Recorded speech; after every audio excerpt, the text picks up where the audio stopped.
So another movie review today, The Miseducation of Cameron Post.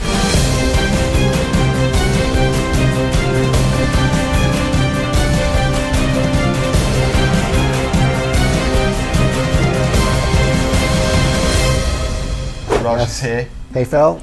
Chloë Grace Moretz, an actor who has been very hit and miss for me in the past. Oh, I quite like her. Kerry remake. Well, you know, there's some things that are unforgivable, and that's one of them. That but is one of them. Everything else that Chloë Grace Moretz has been in, I quite like. So. I saw her in a movie which was called The Clouds of Sils Maria, I think it was called, and she was really good in that. Because normally I think her roles are quite young and vulnerable and naive, but she's just started playing the really gritty roles. Yeah. And this is definitely one of them. All that's left is your signature, and we're good to go.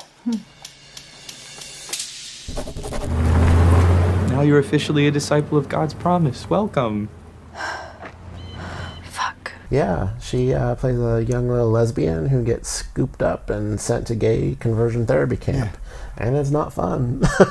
It's a really current topic, isn't it? Yeah. I mean, it's obviously with what's happening politically, I think it's something that a lot of people are concerned about, and rightly so. And this movie, you know, doesn't shy away from anything. Yeah, it really details the day-to-day happenings of what happens when you go to these type of camps. And there hasn't been too many movies made about this particular subject, so I think there is sort of an increase of the subject matter that's coming out. There's a new movie trailer just released called Boy Erased.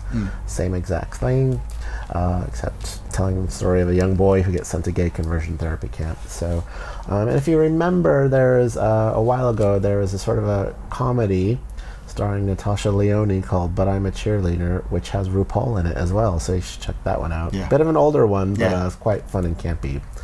Not as serious and gritty as The Miseducation of Cameron Post. So this was quite serious, but it didn't make me switch off at all. I was engrossed right from the start. Yeah. There's something about this film that just makes you really sit up and pay attention to what's happening on the screen. Yep. And I think a lot of it has to do with a wonderful supporting cast. Yeah. A bit of unknowns, actually.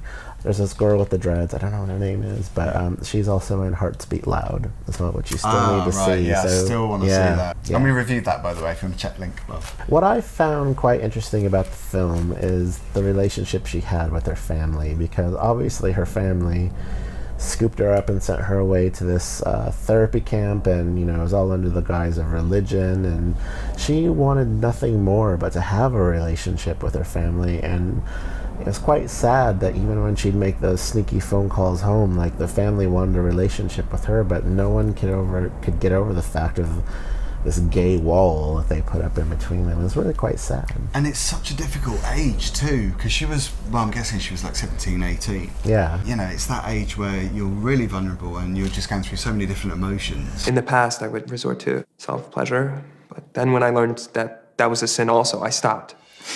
And, you know, in the beginning of the film, she gets caught going to prom or a school dance. She gets caught by her boyfriend, you know, having sex in the back of a car with her girlfriend, secret girlfriend at the time. And, you know, she gets sent off to this conversion therapy camp. Her girlfriend doesn't. And then, you know, through the course of the film, she makes a sneaky phone call to the girlfriend, and the girlfriend really doesn't want anything to do with her anymore. It's just so, like, sad and heart-wrenching, but it was such a good film. Like, when the credits started rolling, I was like, no, I want to know more. Yeah, So, yeah, exactly. You want to know what they're up to next. Yeah. Because it's that kind of film where you're so absorbed by the characters. Got to say, actually, if you're thinking, oh, it sounds really doom and gloom and really painful, I mean, it, you know, obviously is in parts, but there are some joyous moments in there. I'm thinking of the kitchen scene where they get up on the table and they're listening to music. Yeah.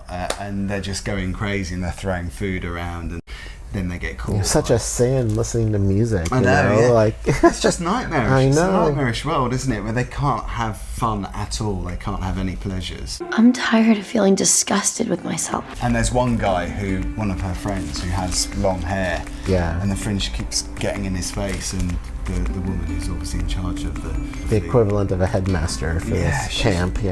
She's just horrendous, and she keeps threatening to chop off the hair, and she shaves the hair off in the end. So The Miseducation of Cameron Post is the title. It's in cinemas now. It's a 4-star for me. 4-star for me as well. Thank you very much for watching. See you next time.